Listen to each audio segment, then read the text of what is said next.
YayKay. So I had led on to my purse story. So I had my car stolen on a Super Bowl Sunday this year, and last Tuesday I had my purse stolen at the bar that I work at.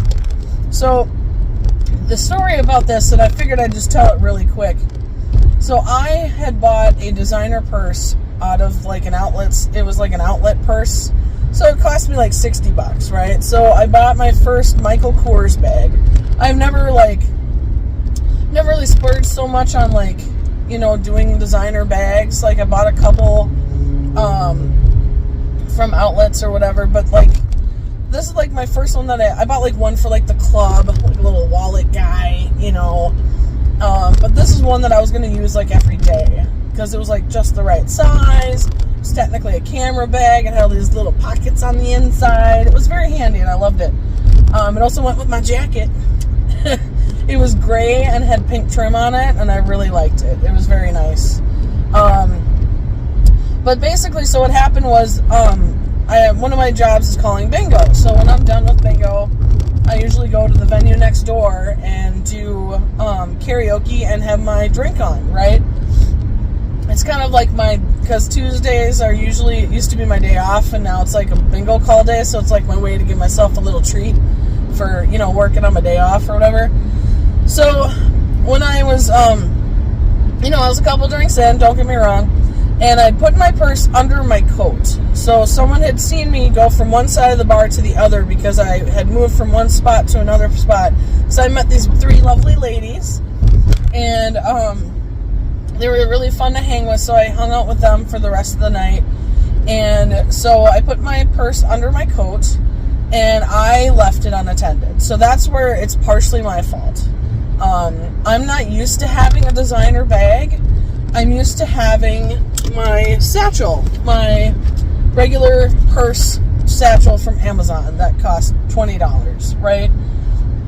I'm not usually the designer purse guy, so I totally I didn't have the street smarts for this, where you don't leave a designer purse unattended. That's just not what you do, because people will take it just because it's a designer purse, not really caring so much what's inside.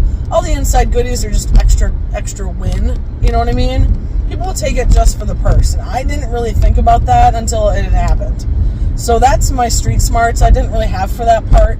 I left it unattended for at least 3 bathroom breaks, 2 smoke breaks, and 3 karaoke songs. So there was plenty of time for someone to take it. And so I was sad because the biggest loss that I had about it was that my car key was in it. My wallet wasn't in it, my phone wasn't in it, but my car key was. Luckily they didn't take my new car.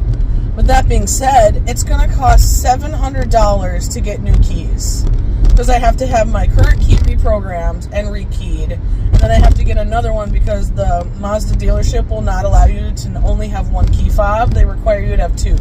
So I have to get one redone, recut, and reprogrammed, and a whole nother one. So it's going to cost $700. Now, I'm not letting you know this to do the poor me card. It was just, hey, this is what happened. Learn from my mistakes. The other thing that was kind of important that I learned, I went to a friend of mine's, Coffee with the Angels. I talked about her. She's my life coach. She did a Coffee with the Angels segment in person at the Echo Bodine Center. It's like the Holistic Center in Richfield, Minnesota.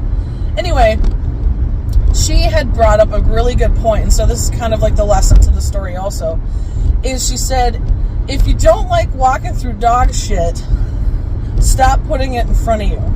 So the reason why I say that is because, people ask you, well, how are you doing? And of course I would say, oh, I've been great, except my purse got stolen, right? Because it's not a poor me card. It's just people want to know what I'm up to and what's been happening.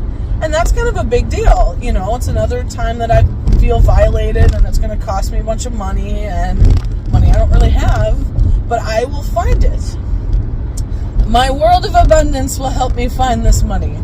But anyway, so the story is, if you don't want to walk through dog shit, don't keep putting it in front of you. So every time I talked about my purse getting stolen, it was like reliving the memory. and reliving how it made me feel. And as much as I want to keep people updated, I don't have to say it to every single person who asks me how I'm doing, do I? Because I just keep throwing the dog shit in front of me and walking through it. And why do I do that? It's just not something that had occurred to me that I don't have to do that.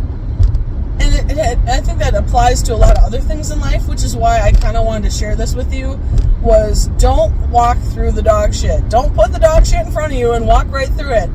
Don't do it. It's not something that's fun, so let's not do that.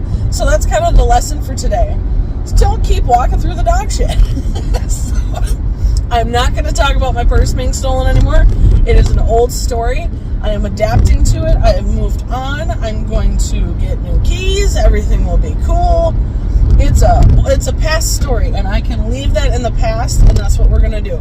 So remember to leave your dog shit in the past. End of lesson. Have a wonderful day.